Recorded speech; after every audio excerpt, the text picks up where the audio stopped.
IPL தொடரில் இரண்டாவது தகுதிச் சுற்று ஆட்டத்தில் ராஜஸ்தான் ராயல்ஸ் அணியை வீழ்த்தி ஐதராபாத் சன்ரைசர்ஸ் அணி இறுதிப் போட்டிக்குள் நுழைந்தது. விறுவிறுப்பாக நடைபெற்று வரும் 17வது ஐபிஎல் சீசன் இறுதிக்கட்டத்தை எட்டியுள்ளது. சென்னை சேப்பாக்கம் மைதானத்தில் நடைபெற்ற இரண்டாவது தகுதிச் சுற்று ஆட்டத்தில் ராஜஸ்தான் ராயல்ஸ், ஐதராபாத் சன்ரைசர்ஸ் அணிகள் மோதின. இதில் டாஸ் வென்று ராஜஸ்தான் அணி பந்துவீச்சை தேர்வு செய்தது.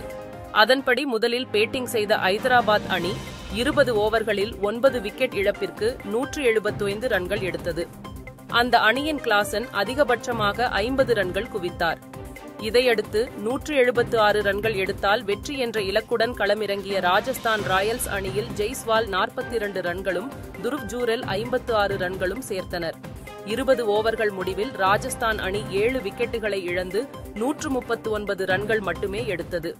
இதன் மூலம் ஐதராபாத் அணி 36 ரன்கள் வித்தியாசத்தில் வெற்றி பெற்று இறுதிச் சுற்றுக்குள் நுழைந்தது. சென்னை சேப்பாக்கத்தில் நாளை நடைபெறும் இறுதிப் போட்டியில் ஐதராபாத் அணி கொல்கத்தா நைட் ரைடர்ஸ் அணியை எதிர்கொள்கிறது.